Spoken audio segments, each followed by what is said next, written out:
Dua siswa di Lamongan, Jawa Timur mengungkap fakta mengejutkan tentang lalat.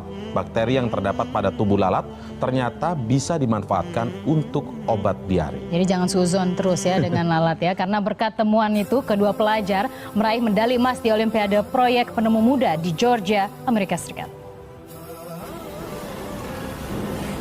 Lalat terlanjur dianggap serangga yang kotor dan menjijikkan.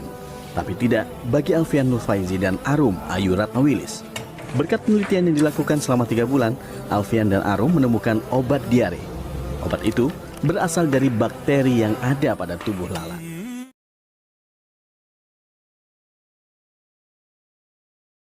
Maji series, Maji Naguri.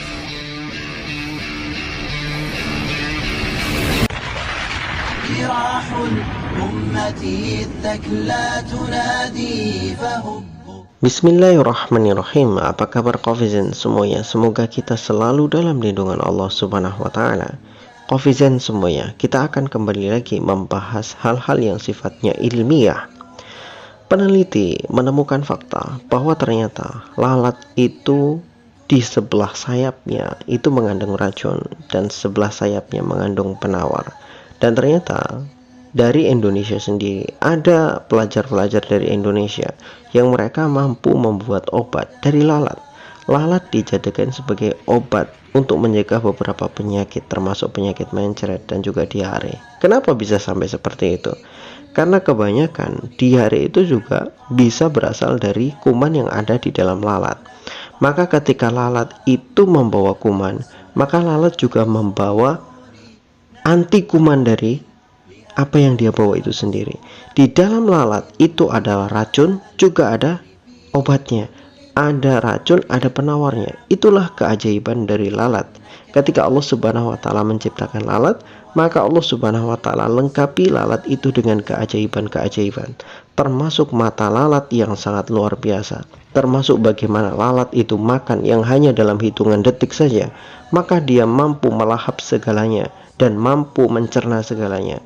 Maka ketika Allah Subhanahu wa taala menyebutkan bahwa Tuhannya orang-orang kafir, mereka itu ketika menyeru Tuhan-Tuhan mereka, maka Tuhan-Tuhan mereka itu nggak akan pernah bisa mendengarkan, nggak akan pernah bisa menjawab, nggak akan pernah bisa memberikan apapun kepada mereka yang berdoa kepada mereka, kepada patung-patung berhala itu.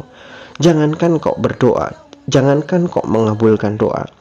Karena apa? Allah Subhanahu wa taala menyindir, jangankan mengabulkan doa, mereka, Tuhan-Tuhan itu, bahkan ketika ada lalat yang mencuri makanan dari mereka, Tuhan-Tuhan mereka itu, nggak akan pernah bisa merebutnya kembali dari lalat itu. Kenapa? Karena lalat bergerak sangat cepat. Itu yang pertama. Yang kedua, ketika lalat pemakan sesuatu, maka hanya butuh hitungan detik dia sudah akan mencerna makanan itu. Maka kalaupun kita bisa menangkap lalat, hitungan detik tadi itu sudah terlewati. Bagaimana kita akan bisa merebut makanan yang sudah tercerna oleh lalat? Gak akan pernah mungkin.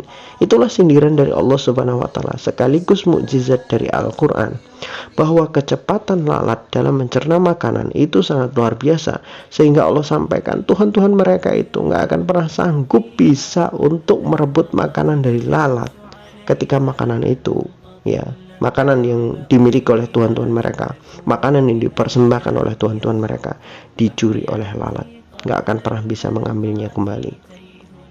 Ini satu sindiran dari Allah Subhanahu wa taala 1400 tahun yang lalu. Manusia pada saat itu hanya memahaminya secara tekstual dan hanya memahaminya secara zahirnya saja. Iya, betul juga, kalau lalat itu bergerak sangat cepat, orang patung juga nggak bisa bergerak, dia diam saja, nggak akan melakukan apapun. Ada lalat nempel di situ. Bahkan ketika ada burung buang kotoran di atas kepalanya pun, dia tidak akan pernah bergerak dan tidak akan pernah bisa mengusir burung itu. Jadi bagaimana benda-benda seperti itu kemudian disembah oleh manusia dan dijadikan Tuhan-Tuhan selain Allah Subhanahu wa taala? Maka kita harus mengingat kembali bagaimana kisahnya Nabi Ibrahim alaihissalam ketika dia menyadarkan begitu banyak manusia bahwa Tuhan yang mereka sembah itu hanyalah batu-batu yang tidak bisa memberikan manfaat ataupun madarat. Ketika Nabi Ibrahim alaihissalam menghancurkan seluruh patung-patung batu, maka kemudian terakhir dia sisakan patung batu yang paling besar dan dia kalungkan kampak yang dia gunakan untuk menghancurkan patung-patung batu itu di patung yang paling besar. Maka ketika orang-orang kafir itu mendatangi Ibrahim, "Wahai Ibrahim," kata mereka, "apakah kamu yang menghancurkan patung-patung ini?" Nabi Ibrahim alaihissalam kemudian menjawab, "Bagaimana saya menghancurkan mereka? Apakah mata kalian tidak melihat bahwa yang memegang kapak itu adalah patung yang sangat besar?" Kemudian mereka, orang-orang kafir itu mengatakan, "Wahai Ibrahim, jangan bodoh, kami ini nggak bodoh. Gimana bisa patung besar itu menghancurkan patung-patung yang lain? Orang dia saja terbuat dari batu, dia nggak akan bergerak." Nah, begitu jawaban Nabi Ibrahim alaihissalam. Mendengar jawaban mereka, maka secara otomatis Nabi Ibrahim langsung sekakmat pada mereka. Kalau mereka nggak bisa bergerak, nggak bisa melakukan sesuatu, lantas kenapa kalian menyembahnya? Maka terdiamlah semua orang di situ. Dan pada akhirnya kalah mereka berdebat dengan Nabi Ibrahim alaihissalam dengan logika yang sangat sederhana. Jadi pada intinya, Tuhan-Tuhan selain Allah subhanahu wa ta'ala itu hanyalah patung-patung yang terbuat dari batu, terbuat dari kayu. Berhala-berhala yang tidak mendengar, tidak bisa mengucapkan sesuatu apapun, tidak bisa memberikan apapun. Kalaupun mereka itu diseru oleh seluruh manusia, maka mereka tidak akan pernah bergerak menolong mereka. Itu jelas, tidak ada yang bisa menolong manusia kecuali Allah subhanahu wa ta'ala. Wallahu a'lam bishawab. Semoga bermanfaat.